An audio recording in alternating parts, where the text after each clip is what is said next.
पुढे घे, थोडं मध्ये घे, तिथं आपली गाडी आहे.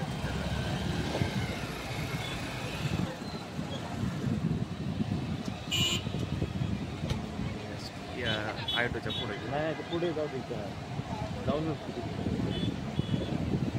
गाड्या दिसतात नाही गाड्या.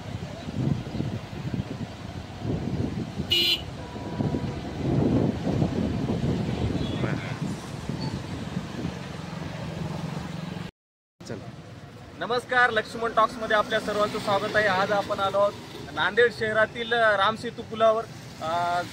2 दिवसापासून सतत मुसळधार पाऊस चालू आहे आणि हवामान खात्याकडून नांदेड जिल्ह्याला रेड अलर्ट दिलेला आहे. आणि आपण बघूयात की पावसाची परिस्थिती काय आणि नदीवरील या पाण्याची स्थिती काय. आणि आज सकाळच्या माहितीनुसार विष्णुपुरी प्रकल्पातून जे काही 18 दरवाजे आहेत त्याच्यातून 10 दरवाजे सोडल्यामुळे पाण्याचा विसर्ग मोठ्या प्रमाणात होत आहे. आणि बघू शकतात की आपल्या बाजूला नांदेडकर या पुलावर येऊन हे पूर पाण्यासाठी पाणी पाण्यासाठी मोठ्या प्रमाणात गर्दी करत आहेत. सगळीकडे पूल हा गाड्यांनी आणि माणसांना भरून गेलेला आहे. त्याचप्रमाणे आपण बघूयात की ही पाण्याची पातळी गोदावरी नदीची किती मोठ्या प्रमाणात वाढलेली आहे. माझ्या मित्राला सांगेल की झूम करून दाखवा. हा पूर फार मोठ्या प्रमाणात आहे आणि इकडं जो गोर्धन घाटचा जो परिसर आहे नांदेड शहरातील तो पूर्णपणे पाण्याखाली गेलेला आहे. जो की हा परिसर स्मशानभूमी जी आहे नांदेड शहरातील त्याला गोर्धन घाट वैकुंठधाम म्हणून प्रसिद्ध आहे. तर तो सुद्धा भाग पूर्णपणे छतापर्यंत पाणी आलेला आहे. सर्व भाग पाण्याखाली गेलेला आहे.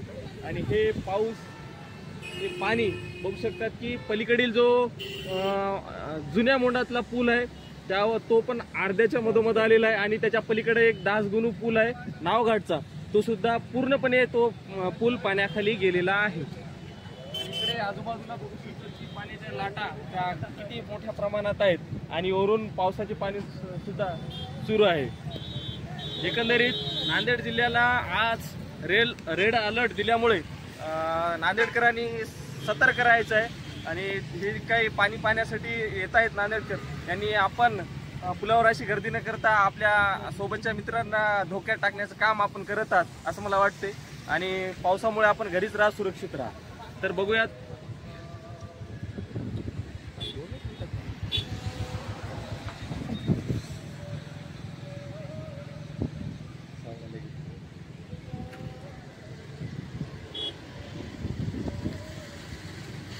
नमस्कार मित्रा, कसं काय आलात? पुराचं पाणी बघण्यासाठी आलो. पाणी बघण्यासाठी खास आलात? हा, पावसामध्ये पूर्णपणे भिजून गेलात? हो सर, पूर्णपणे भिजून गेलात आणि पुराचं पाणी पाहिजे तुझी इच्छा? हा. ठीक आहे. काही आजूबाजूची परिस्थिती बघण्यासाठी पण आलेलो आहोत. हा हा. आमच्या एरियामध्ये पाण्याचा प्रवाह वाढलेला कुठं राहतो तू? पंचवीस नगरला.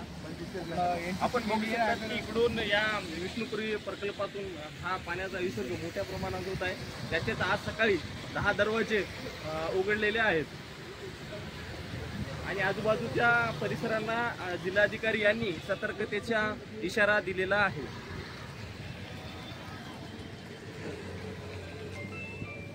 तो बघू शकतात की गुरुद्वाराचा जो काही भाग जो आहे तो घुमट आपल्याला पूर्णपणे पाण्याखाली गेलेलं दिसत आहे. आणि बाजूचा जो मोठा गुरुद्वारा आहे तो पण अर्धा पाण्याखाली व्यापलेला आहे. तो गुरुद्वारा त्याचा छोटा जो एक कळस आपल्याला दिसत आहे छोटा, तो पूर्णपणे पाण्याखाली गेलेला आहे. आणि त्याच्या बाजूचा जो गुरुद्वारा आहे अर्धा पाण्याखाली व्यापलेला आहे. हा परिसर पूर्ण पाणी झालेला आहे.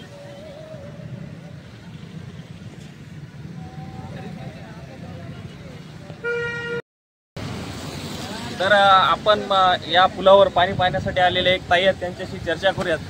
विशेष म्हणजे त्या या पुलावर पाणी पाहण्यासाठी थांबल्या होत्या, पण दुर्दैवाने त्यांची जी गाडीची चाबी आहे ती आतमध्ये राहिली आणि त्यांची पर्स सुद्धा आतमध्ये राहिल्यामुळे त्यांना एक बराच वेळ आणि त्यांनी मेकॅनिकला जाऊन बोलून आणले. त्यांनी आता हा दरवाजा त्यांना उघडून दिला.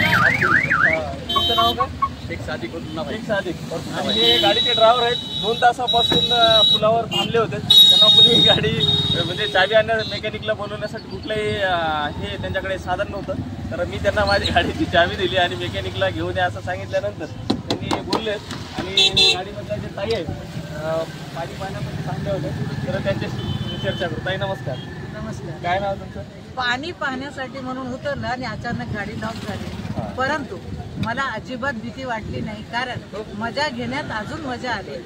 मेकॅनिकही मिळाले आणि लक्ष्मण वाटोरे हे पण भेटले आणि सर्वतोपरी प्रयत्न करून माझी गाडी मला चालू करून दिली.